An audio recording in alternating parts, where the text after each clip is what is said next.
I think my stance has been the standards need to be universally high. And I mean, at the male standard, high. And if that excludes females, then so be it. That was Pete Hegseth basically saying, hey, what, them women, y'all might not be in the military no more. We may be pushing y'all out. And honestly, this is pretty based. Let's be honest here. What he's saying is he's not saying he doesn't agree with women being in the military.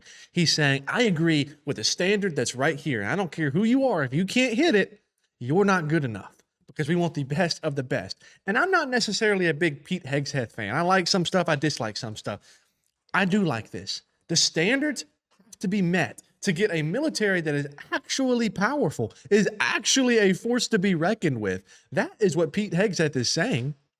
And I love the fact that women took this clip and were like, oh my God, Pete hates women. He doesn't want women in the military.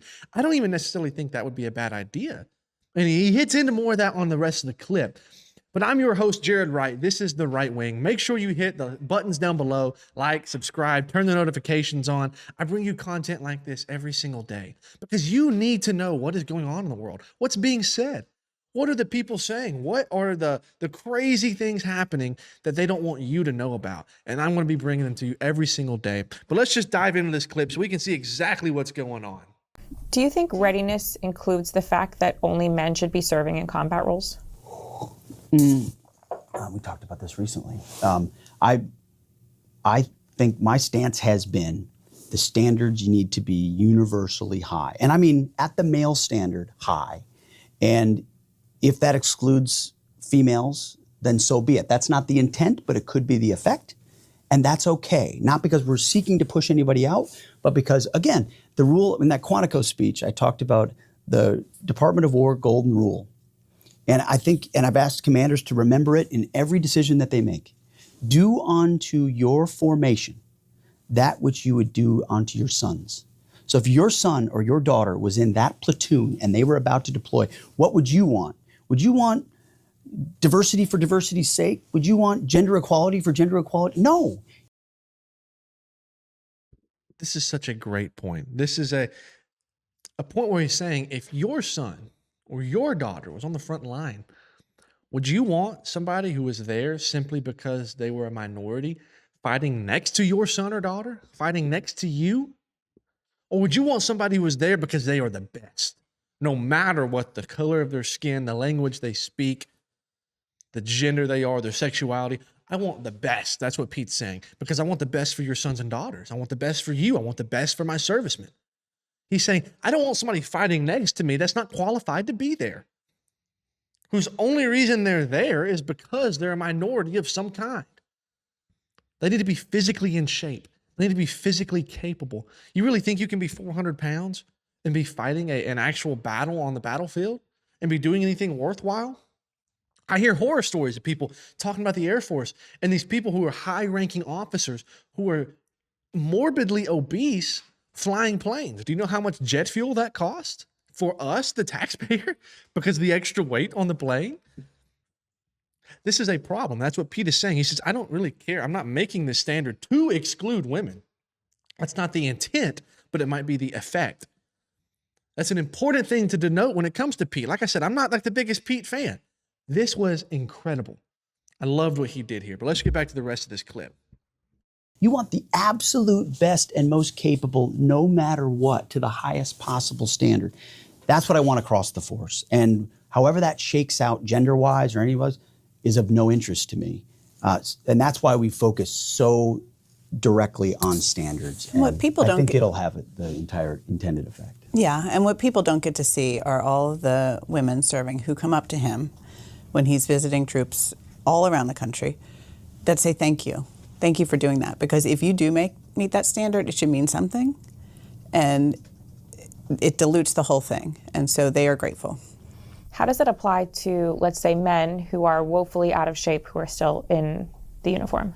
Then they should fail and they should fall out. And they should... Are you giving them time to like get back into We're shape? giving everybody time to get back. So all of these standards will apply on a 3 to 6 month horizon in each service. So everybody's going to have a chance to play the kind of catch up they might need to meet the standard. And then after that, standard's a standard. If you can't meet it. What about that? He says, at this point, a standard is a standard. I don't care if you're a man. I don't care if you're a woman. If you're a man who's not in good shape, hey, so be it. You're out.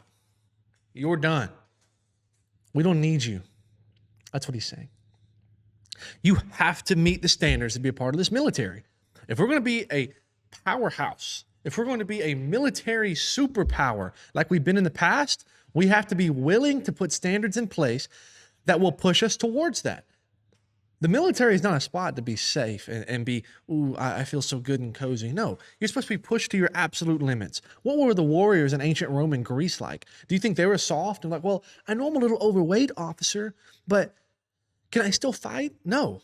Get in shape. Go for a run. Eat a little healthier. It's not that hard. And men, all of you watching this, I don't care who you are, you should be ready and willing to be in shape right now, whether you're in the military or not. You are called to be in physical shape to take care of you and your family. So if you're overweight, you're sitting on the couch, get off your butt and go do something. Honestly, and I hope that offends you enough to go do it. You're chowing down, absolutely pigging out on pizza, watching the football game, 400 pounds. Get up and go do something. And that's not to say I don't like pizza or that I don't like football. I like them both. But you should have drive. And that's what Pete says. As a military man specifically, you should have the drive to do better. You should have the drive to be the best of the best to provide for your family. That's part of being a man. So I think that Pete really brought about one of the most based things we can imagine from our Secretary of War. He said, we are going to implement these standards for all people in the military. Woman, gay, black, white, man, meet it. The standard is high so that our military standards can be high, so that our military power can be high. You're only as strong as your weakest link.